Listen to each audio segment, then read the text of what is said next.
kuvuka nabi biragatsindwe n'Imana. Shareba ahantu ngenda ariko biterwa na papa w'imbwa. God have mercy upon us.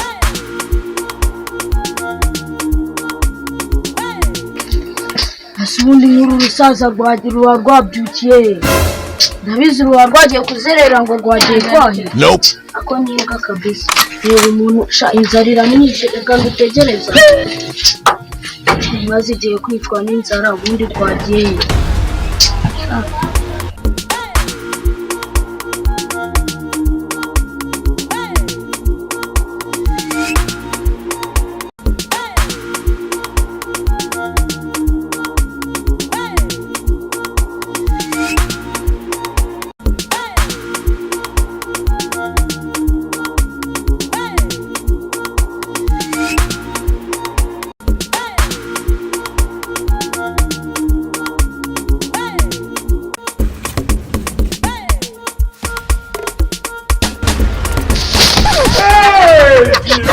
afite umwana ntashobora kuza ngo afate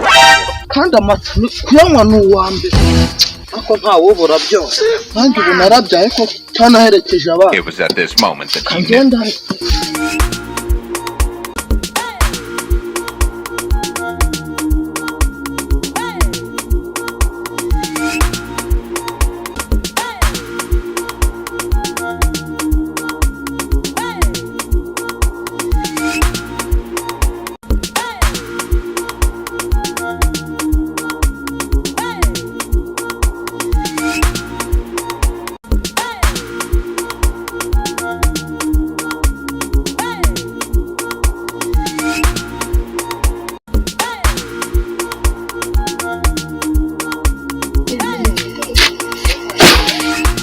si umwana nk'ubu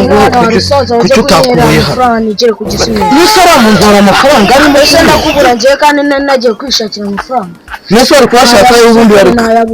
ubu se iyo ujya kwara n'ibiceri byasanga bijya kwahiriza urabona izi nka nzazihaza njyenyine wambyaye sutandi nzashaka umukozi si kuko nanjye narabya ibaze nzashaka umukozi kandi ufite umwana ko mwana ubu koko ngiye gushaka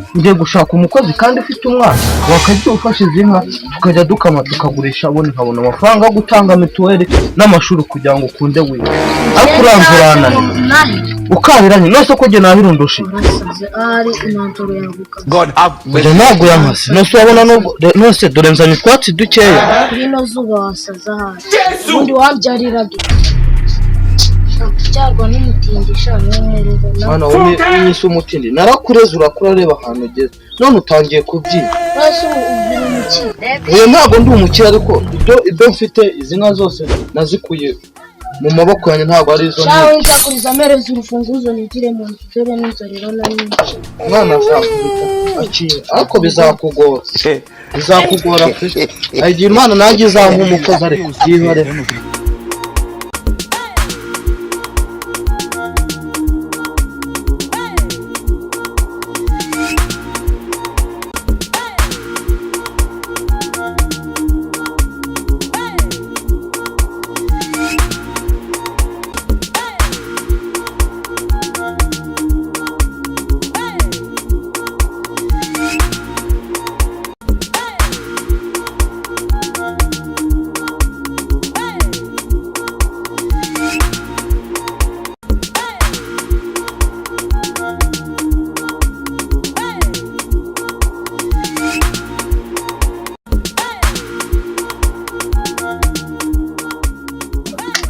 ariko se kano marebe ifumbire ubu ni haringa nakazi nahabona kose sibone nzi kwahira komerutse kwahira kwa rudomuro intoki zikaba ibisebe zirahari kanze ndebe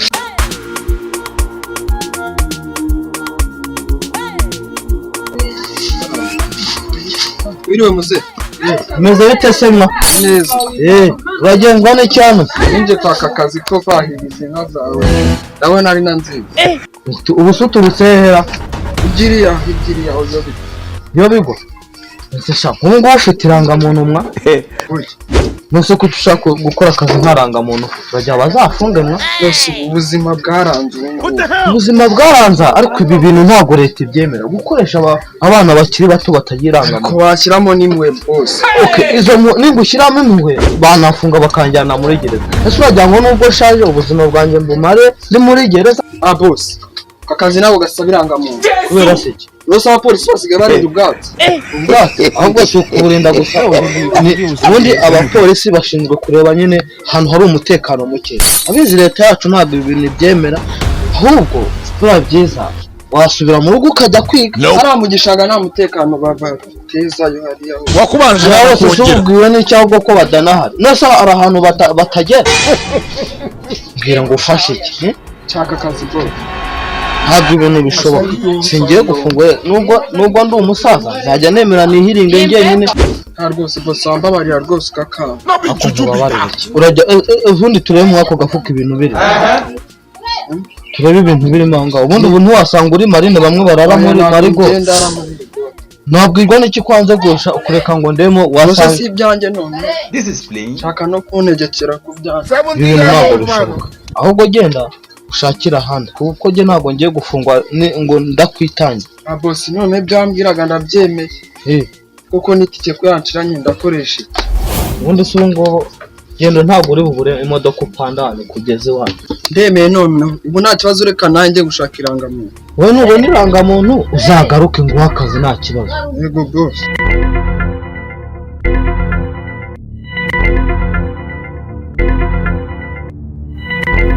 aho ubundi mwana wa mama mwakundi nyine none se umwana ugiye ngiye guteza bino bintu nibonera uducene nicaye ku gisimenti nose reba iyo kawunga urayijyanye kandi niyo twari kurarira tukanasamura nose ubu turarya ashamuze ubundi nabarizaga amata ku kimasa ndabona nta biceri oya buretse gato mwana waretse kunsebya koko basi sigaye kawunga ujyana inkweto zone reba izi nkweto ni zawe wa mumama wa mubyeyi yari yazanye ngo nze kumudura none wazijyana mwana ubu se koko ibi ni ibiki wakwihanganye koko wa mubyeyi naza akajya kumfungisha inkweto zisigaye zihenda ntabwo uri kubyumva ubu se koko iyo kawunga urayijyanye nose basi genda rye kuryama se izo nka yawe mwana w'intansa kuriza umuntu udasiga akumena iyo watamira ntabwo usa muzo muzere si uko ko nanjye narabyaye ko kucyanaherekeje abantu wana wakwihanganye warabwaguye n'uwabyaye ese byo wowe birakure shamuze uyu mwana ibyo akoze ndamushyigikira ari nkanjye ntabikora rwose uranyumva ubusa koko ntahawe uvuze ingufu uravuze cyangwa urahurungu ntayimuze kanigende uranyumva igare ry'ayo mase yawe uragiye umva se wagaruka tukabivugana se mwana wa koko uragiye wagaruka tubivugane nta kibazo koko mwana we ubu se koko ndakora iki koko izi nka nawe ngiye kuzigurisha ntabwo nabivamo ndagurisha iyi ngiyi sigarana iriya hamwe n'iriya ntabwo ibi nabyishyura Waalaikum matulio ya barakatuh.